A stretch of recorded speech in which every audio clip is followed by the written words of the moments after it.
노자 도덕경에 이런 말이 있어요. 믿고 없으면 서로를 낳아주고, 쉽고 어려움은 서로 이루어주며, 길고 짧으면 상대를 드러내주고, 높고 낮음은 서로 다하게 하며, 음과 소리는 서로 화답하고, 앞과 뒤는 서로 뒤따른다. 노자 도덕경 제2장에 이게 나옵니다. 있고 없으면 서로를 낳아주고, 쉽고 어려움은 서로 이루어주며, 길고 짧으면 상대를 드러내주고, 높고 낮으면 서로 다하게 하며, 음과 소리는 서로 화답하고, 앞과 뒤는 서로를 뒤따른다. 사물의 그 상관관계를 얘기하고 있는 겁니다. 어느 한쪽만 존재하는 것이 아니고 상호 보완하고 있다는 거예요. 사물을 보는 동양의 기회라고 할 수 있습니다. 하나의 존재는 독립된 개체로서 존재하는 것이 아니라 서로 의존해서 상대와 함께 어울림으로써 존재의 의미를 가지게 된다는 그런 뜻입니다. 철학자들의 그 메마른 논리를 빌자면은 인간의 기본적인 구조는 세상에 있음이래요. 인간의 기본적인 구조는 세상에 놓여 있음이래요. 세상에 있다는 건 뭐냐? 많은 이웃들과 함께 있는 거래요. 많은 이웃들과 함께 있는 것을 뜻합니다. 따라서 우리는 눈에 보이는 것만이 아니라 눈에 보이지 않는 세계에 대해서도 관심을 가져야 됩니다. 눈에 보이는 세계는 보이지 않는 텅 빈 공의 세계, 반야심리에서 얘기하는 공의 세계에 의해서 지탱되고 있습니다. 그러니까 이 물컵이 이 자체로서 있는 것이 아니고 이 배후에는 보이지 않는 공의 세계가 있다는 거예요. 있는 것은 없는 것에 의해 가지고 유지존속됩니다. 육지는 바다에 의해서, 또 바다는 육지에 의해서 서로의 존재를 드러냅니다. 육지만 있어도 안 되고 바다만 있어도 안 됩니다. 육지만 있다면 바다의 존재가 없는 거죠. 있을 수 없는 거고, 육지라고 할 수도 없는 거예요. 바다도 마찬가지고, 밝은 대낮은 어두운 밤이 있기 때문에 존재하는 겁니다.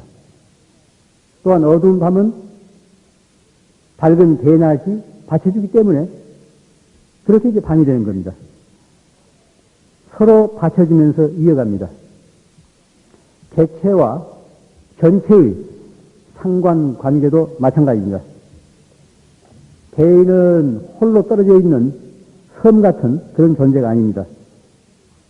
뿌리가 서로 이어진 아주 광활한 대지의 한 부분입니다.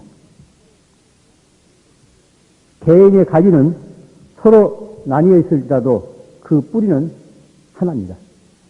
개인이, 제 자신이, 우리들 각자가 인생을 사역한 살다가 돌아갈 곳이 어디입니까?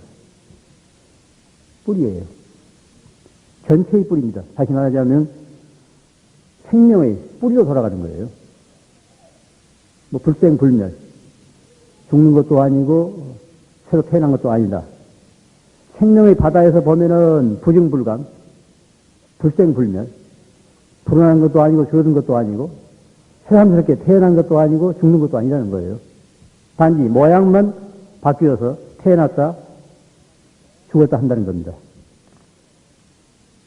그러니까 어떤 사물을 볼 때 그 자체에만 관심을 기울이지 말고 그 배후에 있는 눈에 보이지 않는 공의 세계에도 관심을 기울이라는 거예요.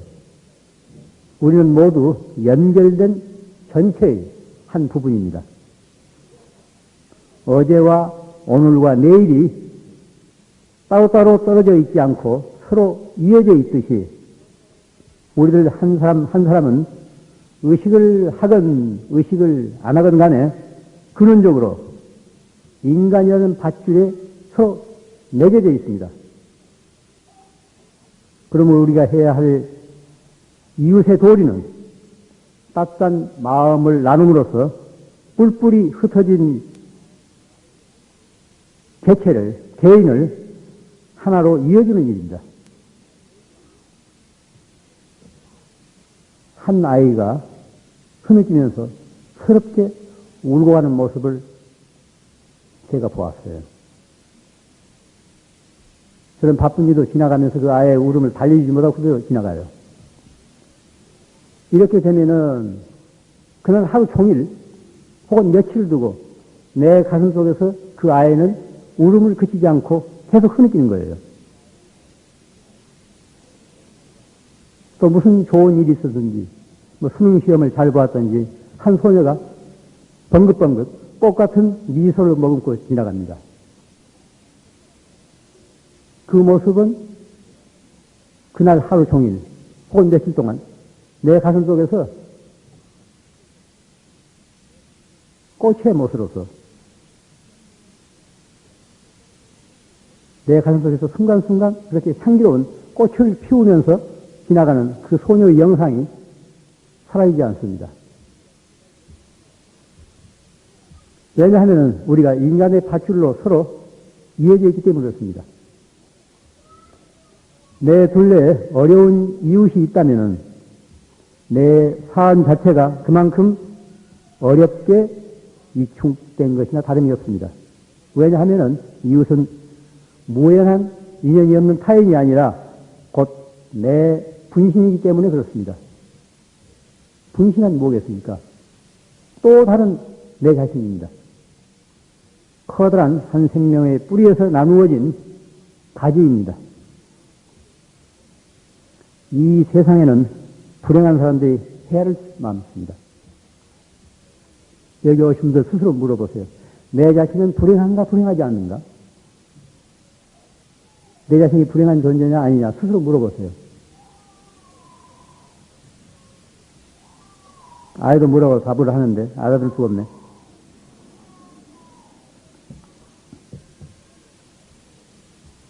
그것은 물질적인 가난이라든가 어떤 신체적인 부자에 위해서가 아니라 가슴에 따뜻한 사랑이 없기 때문에 불행한 경우가 허다합니다.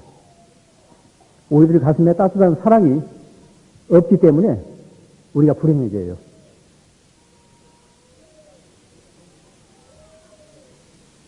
돈 많은 부자도 얼마든지 불행할 수 있습니다. 비록 가진 것은 없더라도 자신의 삶을 맑고 조촐하게 넉넉하게 가꾸면서 사는 그런 행복한 사람도 있을 수 있습니다. 사랑하는 따뜻한 가슴 없이는 그 어떤 위대함도 이루어질 수가 없습니다. 우리에게는 그 가슴이 본래부터 갖추어져 있습니다. 다만 열리지 않고 있을 뿐이에요. 그렇기 때문에 우리가 해야 할 일은 이웃인 사람에게는 더 말할 것도 없고 집에서 기르는 개나 고양이, 저는 고양이를 별로 안 좋아합니다만은 집에서 기르는 개나 고양이 혹은 닭에게, 나무에게, 꽃들에게, 혹은 강물에게, 구름에게, 산들바람에게, 저녁 노을에게, 우리 둘레의 모든 살아있는 것들에게 그 가슴을 활짝 열어가야 돼요. 가슴을 열어놓지 않으면 아무리 좋은 저녁 노을이 있다 하더라도, 새소리가 있다 하더라도, 꽃이 내 곁에서 핀다 하더라도 나하고는 아무 상관이 없는 거예요. 마음을 비우는 일이 뭡니까? 마음을 비운다는 것도 마음을 활짝 여는 일이에요. 사랑이 우리들 가슴 속에서 싹 트는 순간 우리는 다시 태어납니다. 어머니 뱃속에서 한번 튀어나온 것 이것만 가지고 태어나는 거 아닙니다. 사랑이, 따뜻한 사랑이 우리들 가슴 속에서 싹 트는 순간 우리는 다시 태어나요. 이것이 진정한 탄생이며 부활이고 생명의 신비입니다.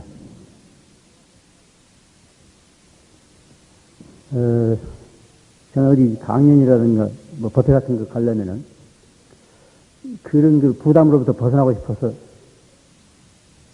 소설서로 읽어요. 며칠 전에도 이제 뭐 그전에 읽었던 건데 다시 서점에 가서 이제 구해다가 생텍베리의 인간이 대지하고 리차드 바커 쓴 그 소울메이트, 영혼의 동반자, 그걸 다시 읽었어요. 다시 읽으니까 역시 고전적인 가치가 있는 책들은 그래요. 그전에 읽은 감하고 또 달라요. 인간의 대접은 이런 게 나온다. 읽어보신 분들 알겠지만은 어떤 벌써 30년대 이 얘기예요. 뭐 사실 실제로 있었던 얘기입니다. 어떤 우편물을 나르는 비행기 조종사가 표고 7,000m나 높이 솟아있는 안데스 산맥, 남미, 칠레, 안데스 산맥을 넘다가 안개에 자욱한 날 거기 봉우리에 부딪혀가지고 거기서 이제 비행기들이 박산이 나고 거기서 전환을 당해요. 겨울이니까 추위가 영하 3, 40도를 오르내는 그런 추위예요. 비행기가 돌아올 시간이 돼도 안 돌아오니까 다른 그 동료들이 그 근방을, 그 코스를 선회하지만 도저히 찾아질 수가 없어요. 기요메라는 사람인데, 이 사람이 거기서 이제 탈출을 시도해요. 4박 5일, 나흘 밤과 5 낮을 그렇게 이제 탈출을 시도합니다. 아무것도 먹지 못하고, 영하 3, 40도의 그 추위 속에서. 발이 부어오르니까 걷다가 계속 이제 그 가위로 이제 이 구두를 잘라내요. 4박 5일 동안 아무것도 먹지 않고 그 추위 속에서 어떻게 하든지 이제 살기 위해서 탈출하려는데 제대로 됩니까? 지치죠. 그 졸음만 오는 거예요. 졸음만. 졸음이 오면 그대로 끝나는 거예요. 이때 이제 졸음이 가물가물 오는데 그때 문득 떠오르는 얼굴이 있어요. 자기 아내가 자기의 생활을 초조하게 기다리고 있는 눈동자가 떠올라요. 또 자기 동료 비행사들이 자기가 돌아오기를 기다리는 아주 불안한 그런 그 눈동자가 떠올라요.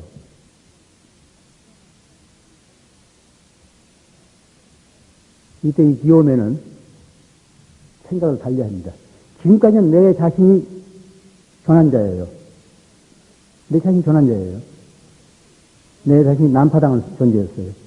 근데 이제는 저 눈들을, 저 불안해하는, 저 초조해하는 눈들을 구해야 되겠다는 거예요. 그래서 거기서 용기를 얻어가지고 거기 탈출을 하게 됩니다. 결국 이제 살아 돌아오게 돼요. 그건 기요메뿐이 아닙니다. 우리 안에 그런 씨앗이 들어있어요.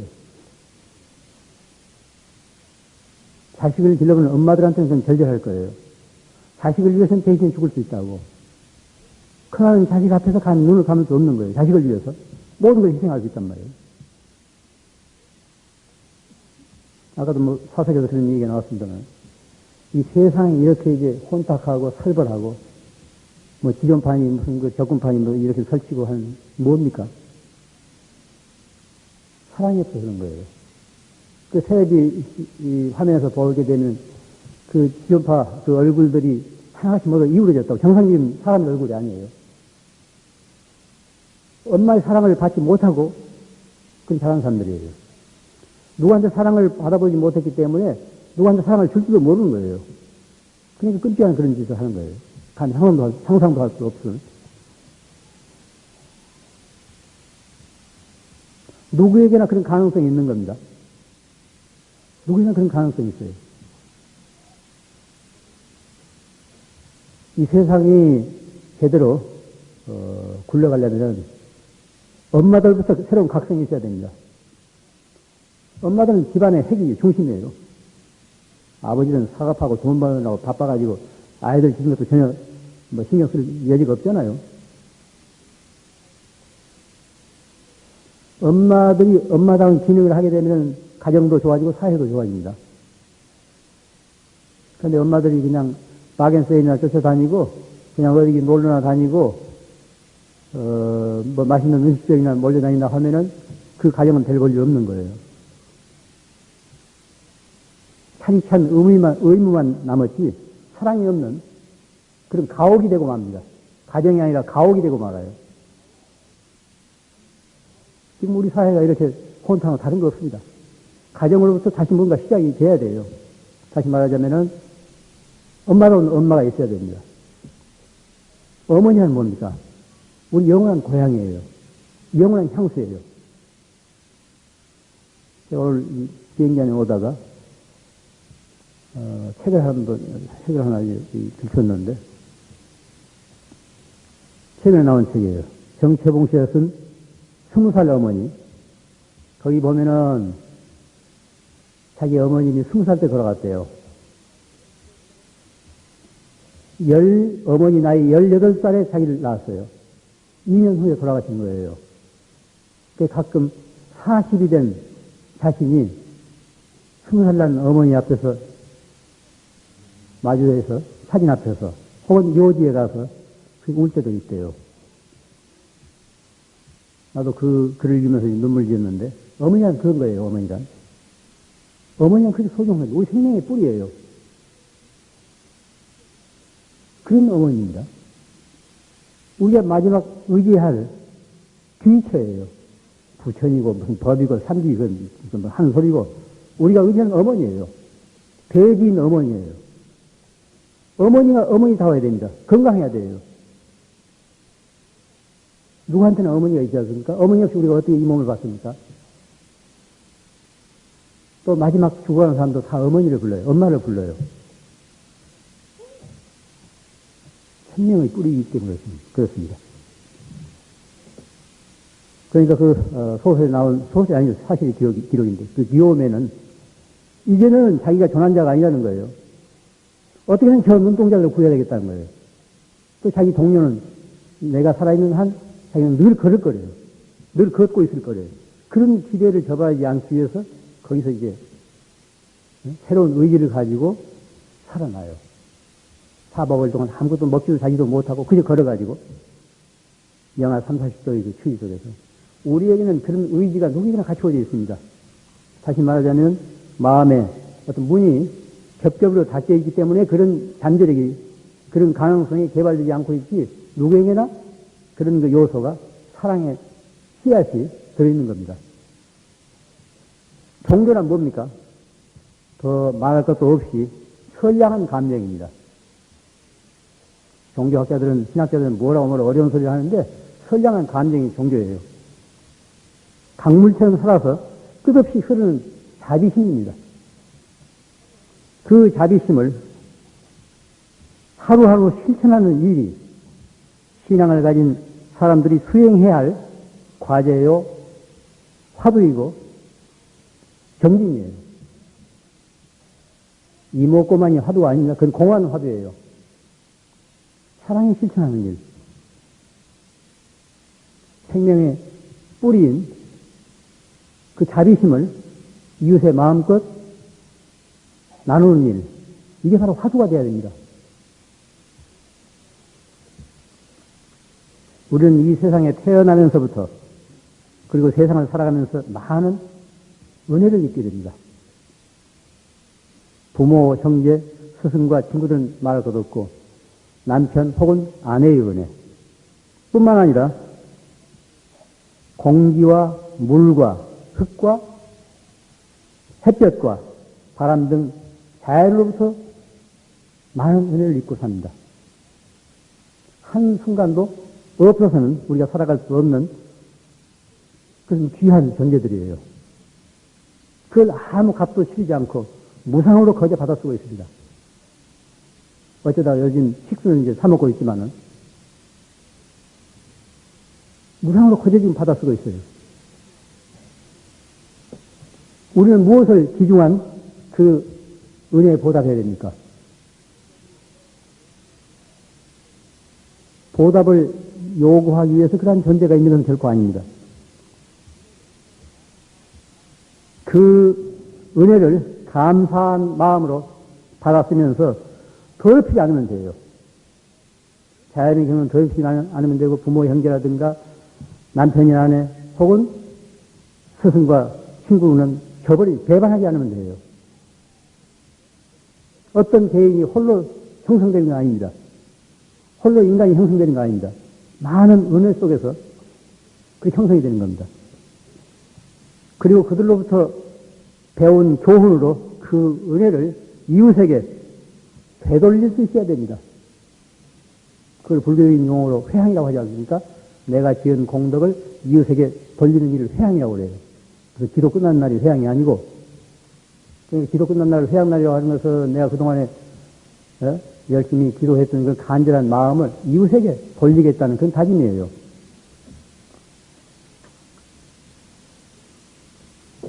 제가 이제 강원도 가 있는 동안은 뭐 편지 할 일도 없고 받을 일도 없는데 가끔 이제 옛날에 살던 불이람으로 이제 편지가 와요. 제가 꼭, 오늘이 28일이니까 20일 전에 서울에서 이제 편지를 이제 전해받았는데 부산에서 사신 어떤 어머니예요. 혹시 이 자리에 나오셨을지 모르겠는데 제가 이제 이름은 밝히지 않겠습니다. 그분 그 편지의 한 귀절을 오늘 좀 인용하려고 합니다. 그 편지 전체 문맥으로 봐서 넉넉한 집안이 아니에요. 맞춤법도 틀리고 배운 지도 이제 오래되고 어렵게 사는 그 집안인데 그 마음이 아주 자력해요. 앞에 이제 인사말은 걷어치우고 모든 사람들은 다 행복한데 나만 그렇지 못하다고 생각해 왔습니다. 그러나 이 시간만은 무척 행복하고 즐거운 마음입니다. 저한테 편지 쓴 시간이에요. 저도 도시라는 것에 동참하고 싶었는데 이제서야 그 뜻을 이루게 되었습니다. 21개월 전에 개를 하나 들었는데 오늘 탔습니다. 개꾼을 귀에 있을 때마다 비타는데 개를 하나 자기가 무슨 생각에서 친구들하고 개를 들었는데 21개월 전에 개를 얼마짜리인지 모르겠는데 오늘 탔다는 거예요. 돈이란 보면 쓸 것도 많지만 절약이 얼마나 좋은 건지 기분이 좋군요. 부처님과의 약속이었고 제 자신과 한 약속을 지키게 되어 무척 즐겁습니다. 그러면서 이제 끝에 이런 기절로서 편지가 마감됐어요. 저희 집 두 남매는 학교에서 공부는 하위권이지만 세상을 살아갈 때 꿋꿋하게 그리고 즐거운 마음으로 살아갈 수 있도록 발언합니다. 아이들이 좀 머리를 아끼는 형인가 봐요. 비록 학교에서는 공부는 하위권이지만은 세상을 살아갈 때 꿋꿋하게 그리고 즐거운 마음으로 살아갈 수 있기를 발언한대요. 그러면서 이렇게 인사로서 이제 편지를 끝나갔습니다. 돌아오는 겨울에도 건강하십시오. 저는 스님께 날마다 감사드립니다. 중한테 할 일 없어서 감사드린다는데 이것은 이제 중로를 잘하는 뜻이에요. 야, 임마, 너 공권 먹고 네가 무슨 도사인체 하지 말고 열심히 이제 공부해서 중생 제도해달라는 이런 부탁이죠. 날마다 감사. 나는 누구한테 날마다 부처님한테도 감사드리지 않는데 이 보살님은 날마다 그렇게 감사드린다고 그랬어요. 이런 말이 저한테는 늘 채찍으로 들립니다. 그러면서 500만 원을 보여왔어요. 500만 원을. 500만 원을. 예.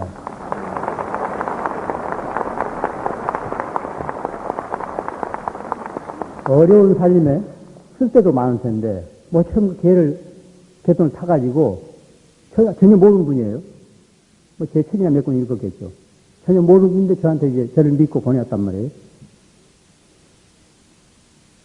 그래서 이제, 이런 일을 하는 기금으로 이제 사무실에다가 맡기면서 또 그 사무요원들이 돈을 헤프게 쓸까 봐서 그 편지를 읽으라고 주었어요. 이런 돈을 우리가 이제 가지고 지금 일하고 있다는 걸 명심하기 위해서.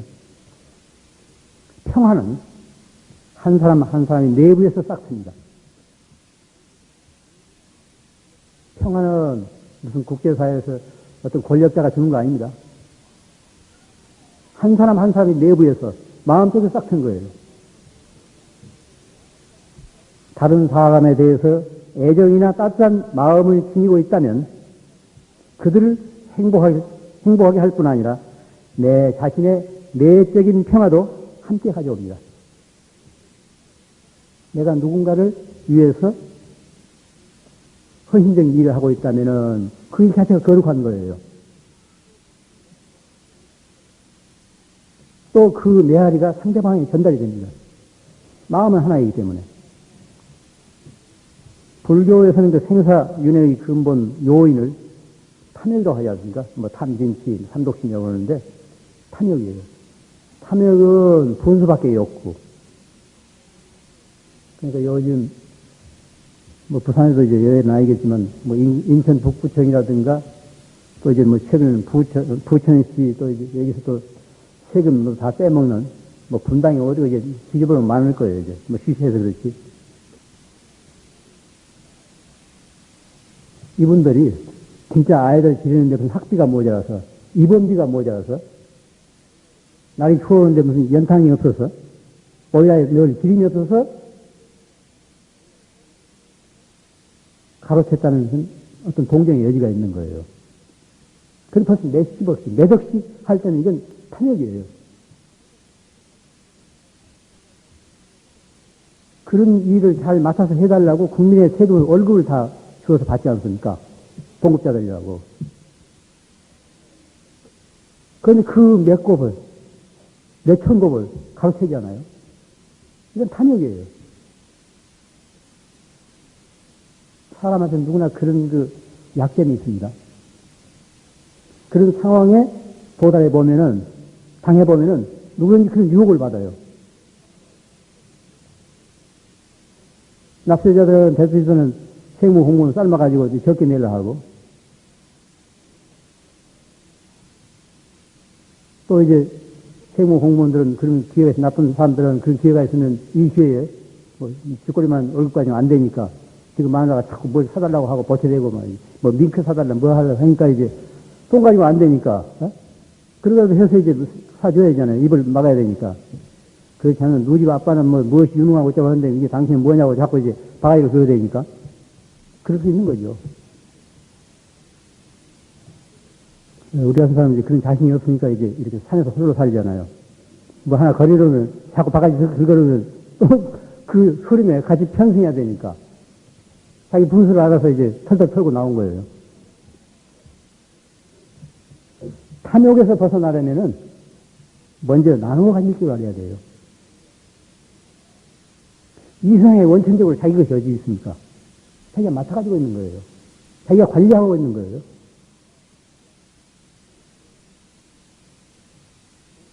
그래서 보시, 남한테 베푸는 이웃에게 보시를 제1바람이라고 그러잖아요. 제1바람이, 6바람일 가운데 첫째 바람이. 바람이라는 것은 여기서 저기를 걷는다. 이쪽 기술을 저쪽으로 걷는, 다시 말하면 이제 삶의 완성이에요. 세상을 살아나가는데 보시가 첫째가는 덕이라는 거예요. 왜냐하면 보시에서 서로 베풀며 나누어 가지는 일을 통해서 인간관계가 형성이 돼요. 나누어 간다고 할 때 꼭 물질적인 것만 생각하지 마십시오. 눈에 보이지 않는 것도 들어가 있는 거예요. 나눔으로써 인간관계가 형성이 됩니다. 나누어 가질수록 보다 넉넉한 내면의 세계를 지닐 수 있습니다. 안에 속들이 튼튼해져요. 거기서 지혜와 자비의 꽃이 피어납니다. 막연하게 우리가 뭐 지혜와 자비 하지만은 이건 어디서 나옵니까? 우리 마음 가운데 갖춰진 씨앗이지만은 나누어 가짐으로써 지혜와 자비의 싹이 움켜서 거기서 꽃이 피어나는 겁니다. 끝으로 레바논의 시인 칼릴 지브란의 예언자 중에서 나눔에 대한 몇 구절을 인용하면서 오늘 제 말씀을 막을까 합니다. 그대들이 가진 것을 베풀 때 그것은 베푸는 것이 아니다. 참으로 베푸는 것은 그대들의 자신을 내주는 일이다. 그대들이 가진 것이란 무엇인가? 이 다음에 혹시 필요할까봐 미리 간직하고 지키는 것일 뿐. 그대들이 가진 것을 베풀 때 그것은 베푸는 것이 아니다. 참으로 베푸는 것은 그대들 자신을 내주는 일이다. 그대들이 가진 것이란 도대체 무엇인가? 이 다음에 혹시 필요할까봐 미리 간직하고 지키는 것일 뿐. 세상에는 기쁨으로 베푸는 이들이 있다. 이 기쁨이 바로 그들의 보상이다. 고통으로 마지못해 베푸는 사람들도 있다. 그 고통과 마지못해함이 바로 그들의 보상이다. 그래요. 기쁨으로 베푸면 그 자체가 보상이에요. 기쁜 마음이. 근데 체면 때문에 마지못해 싫어싫어 하면서 베풀게 되면 그 싫어싫어하고 마지못해 함이 내 보상입니다. 메아리입니다. 그러나 베풀 때 고통도 모르고 기쁨도 찾지 않으며 덕을 행한다는 생각조차 없이 무심히 베푸는 이들이 있다. 그들은 마치 저 골짜기의 향나무가 허공의 향기를 풍기듯 그렇게 베푼다. 이런 사람들의 손길 사이로 신은 말씀하시고 이들의 눈으로 그분은 대지를 향해 미소 짓는다. 세상에는 기쁨으로 베푸는 이들이 있다. 이 기쁨이 바로 그들의 보상이다. 고통으로 마지못해 베푸는 사람들도 있다. 이 고통과 마지못해함이 바로 그들의 보상이다. 그러나 베풀 때 고통도 모르고 기쁨도 찾지 않으며 덕을 행한다는 생각조차 없이 무심히 베푸는 이들이 있다. 말하자면 무주상 보시예요. 그들은 마치 저 골짜기의 향나무가 허공의 향기를 풍기듯 그렇게 베푼다. 이런 사람들의 손길 사이로 신은 말씀하시고 이들의 눈으로 그분은 대지를 향해 미소 짓는다.